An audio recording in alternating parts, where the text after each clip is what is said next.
आप सभी का मेरी चैनल संस्कृत संज्ञान में स्वागत है, अभिनंदन है। आज हम पढ़ेंगे समय प्रबंधन कि समय का हम किस तरह से उसका मैनेजमेंट करें और क्यों महत्वपूर्ण है। समय प्रबंधन का आशय अपने समय की सही तरीके व्यवस्था करने से है ताकि आप अपने दैनिक कार्यों का सही फ़ायदा उठा सकें। सीधा सा ये समझिए कि जो आपका समय 24 घंटे का, उसको हम कहाँ और किस तरह से सही मैनेजमेंट में उसका उपयोग किस तरह से करें। आप विद्यार्थी हैं तो वो विद्यार्थी अपनी स्टडी में उस समय को किस तरह से उसका प्रयोग करे। ये नहीं कि वो मूवी देखे पूरे दिन या घूमने निकल गए तो वो भी पूरे दिन घूमता रहे, नहीं, उसको अपना स्टडी का टाइम फिक्स करना है। कोई जॉब वाला व्यक्ति है तो अपने जॉब को साथ साथ उसे और भी कार्य करने, तो वो भी उसको ध्यान में रखना है।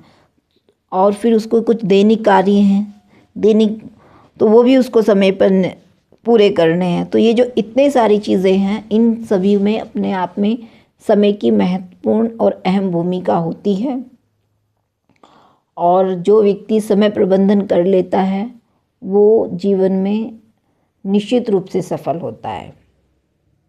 और ये समय जो प्रबंधन है हर क्षेत्र में आवश्यक है, क्योंकि अपना खाना बनाने का समय, पढ़ने का समय, जॉब का समय, दैनिक कार्यों का समय, हर चीज़ का में एक टाइम मैनेजमेंट लेके चलना है। तो अगर कहीं भी हमारा कार्य समय से थोड़ा सा हट गया तो क्या हम उसको पूरा कर पाएंगे? नहीं। एक छोटा सा उदाहरण मैं आपको देना चाहूँगी कि अगर हमें ऑफिस अपने या कॉलेज हमें 8 बजे तक पहुँचना है और डेली हम 6 बजे उठकर अपना पूरा कार्य कर रहे हैं, और फिर किसी दिन हम अगर 6 बजे की बजाय 7 बजे उठने लग गए या 6:30 भी उठे, तो क्या हुआ? हमारे सारे काम लेट हो गए हैं, हम कॉलेज 8 बजे नहीं पहुंच पाएंगे। तो इससे क्या हुआ? हमारा समय प्रबंधन बिगड़ गया। तो इसी समय प्रबंधन को हमें समय पर कॉलेज पहुंचना और टाइम पर उठना, यही हमारे बीच की जो है कड़ी, कॉलेज जाने से और अपना सुबह उठने से और कॉलेज जाने का जो बीच का जो मैनेजमेंट है, जो कार्य हमें करने हैं उसको उस तरह से करना है कि हम अपने समय पर कॉलेज पहुंच जाएं। यही मध्य की जो 2 घंटे का जो अंतराल है, यही टाइम मैनेजमेंट है। आगे है छात्रों के लिए प्रबंधन का समय। अब देखो यहाँ पर इन्होंने सारी चीज़ों का समय अलग अलग दिया है। छात्रों के लिए समय प्रबंधन का कितना जरूरी महत्व है। व्यापार कार्मिक के लिए समय प्रबंधन का महत्व, गृहिणियों के लिए, फ्रीलांसरों के लिए और पेशेवरों के लिए समय प्रबंधन का महत्व। आगे है कि समय प्रबंधन क्यों आवश्यक है, क्यों किया जाए। ऐसे भी तो कर सकते हैं, चलो जॉब वालों का तो समझ आता है कि भाई उन्हें तो सुबह उठना है और अपना 8 बजे तक कॉलेज में जाना है, लेकिन क्यों आवश्यक है बाकी लोगों के लिए? तो पहला पॉइंट है समय सीमित है, बेहतर फैसले करना, क्योंकि अपने जीवन का उद्देश्य यही नहीं है कि सुबह उठे अपने दैनिक कार्य किए, नहीं, और भी बहुत सारे उद्देश्य हैं, उनको भी पूर्ण करना है और उस अपने लिए कुछ फैसले भी लेने हैं जो अपने लिए भी हैं, समाज के लिए भी हैं, परिवार के लिए भी हैं। निम्न तनाव स्तर, क्योंकि अगर हमारा काम समय पर होगा तो तनाव नहीं होगा। जैसे मैंने बताया कि अगर हम 6:30 बजे उठें और अपने महाविद्यालय हम 8 बजे नहीं पहुंच पा रहे हैं, तो क्या तनाव नहीं होगा? विषय बिल्कुल तनाव होगा।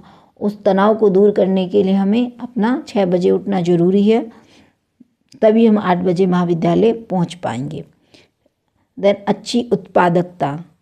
अब ये उत्पादकता के बारे में क्या है कि अगर हम कार्य को बिल्कुल समय पे करेंगे, अपने टाइम को ध्यान में रख के करेंगे, तो उस जो भी हम कार्य कर रहे हैं उसमें हम और अच्छे से अपना योगदान दे सकते हैं। अगर हम लेट होंगे तो भाग भाग के कॉलेज जा रहे हैं और जब हम पे कॉलेज जा रहे हैं तो हमें हमारे क्लास के छात्र हमारा इंतज़ार कर रहे हैं और जल्दी जल्दी में हम आएंगे, अच्छे से नहीं पढ़ा पाएंगे और हड़बड़ी रहेगी, घबराहट होगी। और लेकिन अगर हम टाइम से पहुंचेंगे, 5 मिनट पहले तो बैठेंगे और फिर उसके बाद अपने क्लास में जाएंगे, तो उसको समय से क्लास पे पहुंचना और भाग भाग के हड़बड़ी में पढ़ाना, तो कई बार हम उतना अच्छा अपना परफॉर्मेंस नहीं कर पाते जितना हमें करना चाहिए, जितने हमें योग्यता है। कुशलता से समय का सदुपयोग करने के लिए सुझाव। अब यहाँ पे कुछ चीज़ें ऐसी वो बताएंगे कि जो समय को हम किस तरह से अच्छा कर सकते हैं। जैसे जल्दी शुरू करें, जल्दी शुरू, जैसे उन्होंने एक उदाहरण यहाँ पे दिया है, अपने दिन की शुरुआत थोड़ी जल्दी करनी हमेशा बेहतर होता है, ताकि सभी तरह की गतिविधियों पर देने के लिए आपके पास सही अवधि का समय हो। हालांकि इसके लिए यह जरूरी नहीं कि आप नींद से समझौता करें। आपके लिए प्रत्येक दिन 7 से 8 घंटा नींद लेना अति आवश्यक है। एक सूची बनाएं, आप जो भी कार्य कर रहे हैं उसको एक सूची में बना लें कि मुझको इस तरह का कार्य करना है, पहले ये काम करना है, आके फिर मेरे को पढ़ना है, फिर मेरे को सब्जी लेने जाना है, यानी कि पूरी एक सूची वो बना लें। तो इससे क्या होगा, अगर हम बाहर कोई मार्केट में कोई वस्तु भी लेने जाते हैं या इकट्ठा कुछ सामान लेने जाते हैं तो हमको उसकी सूची बनाए, ताकि हमको पता चले कि हमको ये लेना। उससे एक तो फ़ायदा ये होगा कि हमारा जो धन है उसकी बचत होगी। कई बार जब हम सूची नहीं बनाते हैं तो जब सामान लेने जाते हैं तो लगता है ये भी ठीक है, चलो ये भी रख लो, वो भी रख लो।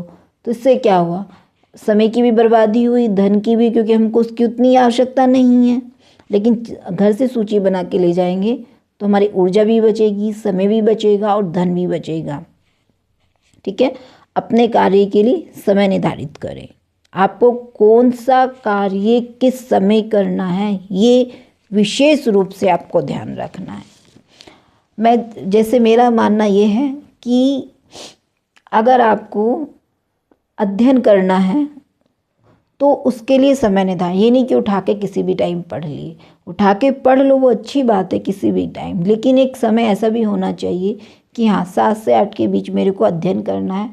तो वो एक अपने जीवन में एक महत्वपूर्ण स्थान बना लेता है। अगर आप नहीं पढ़ेंगे 7 से तो बोलेगा नहीं, कुछ छूट रहा है, कुछ पढ़ लिया जाए। और उसके बाद मुझे अपना खाना बनाना है या और अन्य कार्य हैं। तो इसलिए वो कह रहे हैं कि अपने कार्य के लिए समय का निर्धारण कर लें, विश्राम करें। ये भी कह रहे हैं, देखो अगर आपको समय पर कार्य सारे अपने करने हैं तो ये नहीं कि आप लगातार करते हैं, लगातार नहीं, ब्रेक लीजिए। जब हम पढ़ते भी हैं तब भी हमें मानसिक थकावट होती है, हम लगातार 8 घंटे 10 घंटे नहीं पढ़ पाते। तो उसके लिए क्या होता है कि हम 1 घंटा पढ़े या 2 घंटा पढ़े, तो 2 घंटा पढ़े हमने 5 मिनट का ब्रेक ले, लेकिन ये नहीं कि 5 मिनट के चक्कर में हम पूरा आधा घंटा लगा दिया। नहीं, हमको क्या करना है, 5 मिनट का ब्रेक है तो उसमें आप टहल लिए या थोड़ा बहुत कुछ मोबाइल में देख लिया या अन्य कुछ अपनी पढ़ाई से अलग कुछ कर लिया। तो जब हम कार्य रुक कर करते हैं, रुक कर मतलब विश्राम लेकर करते हैं, तो वहाँ पे हमारी ऊर्जा का लेवल बढ़ जाता है। लगातार करते रहेंगे तो एक थकावट हो जाती है। लेकिन जब हम थोड़ा कार्य करने के बाद रुक जाते हैं तो हमें एनर्जी बढ़ जाती है और उस कार्य को फिर पुनः हम बहुत अच्छे से कर सकते हैं। उसके बाद स्वस्थ खाएं, यानी कि दिन के दौरान अपने काम में सक्रिय रहने के लिए संतुलित आहार लेना बहुत ज़रूरी है। अच्छा भोजन खाएं ताकि काम पर आप अपना 100% योगदान दे सकें। देखो, हमारा जो स्वास्थ्य है और कार्य करने की जो शक्ति है वो हमारे खाने पर डिपेंड करती है। अगर आप हेल्थी डाइट लेते हैं, योगा करते हैं, तो आपका कार्य करने का स्तर, जो ऊर्जा है वो कई गुना बढ़ जाएगी। धन्यवाद।